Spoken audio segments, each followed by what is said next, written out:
Bienvenidos a Scientific Crumbs, esta primera edición en la que hablaremos sobre la dilatación anómala del agua y para este tema muy interesante nos acompaña Vianey.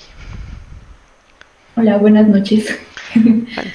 Entonces, Eh, comencemos sobre qué es la dilatación de los materiales en general, ¿no? Estamos rodeados de materiales, ¿qué es la dilatación de los materiales? sí, bueno, este término se refiere a la propiedad que poseen ciertos materiales, específicamente materiales metálicos, de cambiar su tamaño, es decir, ensancharse o encogerse dependiendo de factores externos como puede ser la temperatura, por ejemplo. Y en este caso es interesante que este término se aplique al agua.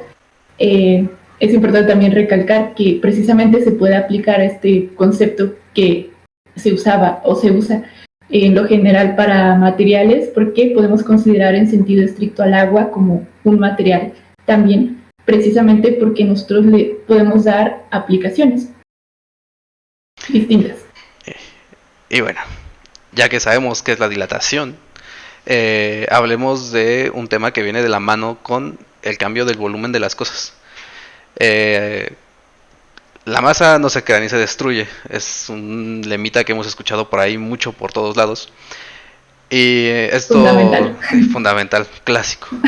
Este, bueno, y a partir de esto y que un mismo material con un mismo peso puede cambiar su tamaño, ya sea aumentar o disminuir, esto implica que tiene que disminuir su masa o aumentar su masa. Se tiene que compensar, ¿no? Las cosas no se pueden desaparecer y ya. Entonces, si haces algo más pequeño, se comprime y por lo tanto incrementa su densidad. Este, Esto aplica al agua. Por lo general un Disminuye. material, cuando la enfrías, pues, ¿sabes?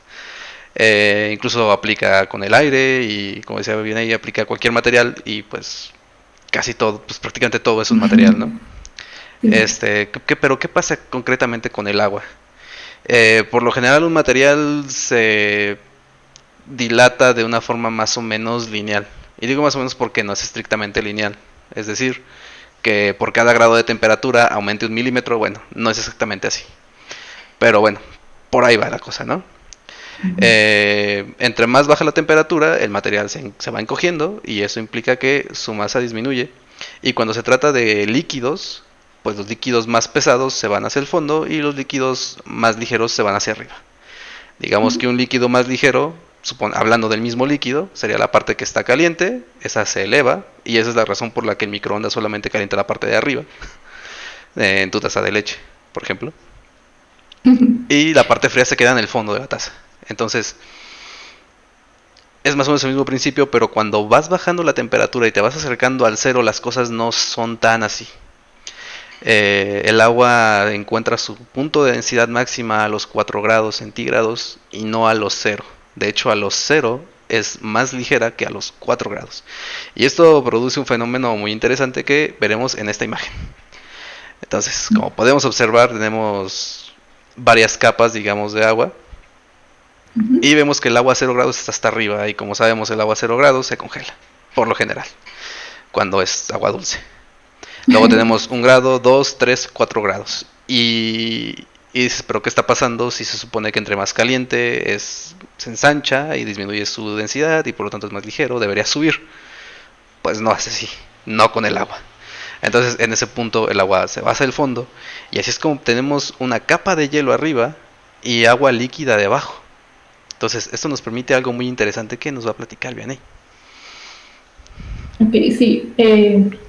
Básicamente lo que esto permite es que exista la vida marina, ya que si el agua no tuviera esta propiedad de que cuando disminuye su densidad al congelarse sube a la superficie, si esa parte del agua no fuera natural, digamos, pues lo que pasaría es que todos los mares se congelarían, no existiría la vida en el mar, no existiríamos nosotros, porque hay hipótesis que dicen que precisamente nosotros venimos de o provenimos del agua. Entonces, a mí personalmente me parece que es eh, muy impresionante. De hecho, incluso recuerdo que en algunos libros de química ponen en los primeros capítulos un capítulo entero destinado a entender las propiedades del agua, porque es un compuesto muy raro que tiene propiedades muy, muy inusuales. Y si no fuera por esas propiedades inusuales, nosotros no existiríamos.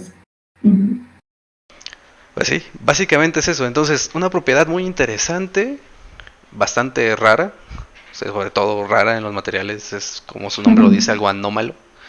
Sí. Y pues seguramente es lo que nos ha permitido llegar a donde estamos y que haya la vida tal cual la conocemos, ¿no? Entonces, un tema más para tener en la mente y poder platicar con tus amigos y compañeros y toda la gente que tú quieras. Así que muchas gracias por acompañarnos en esta primera edición.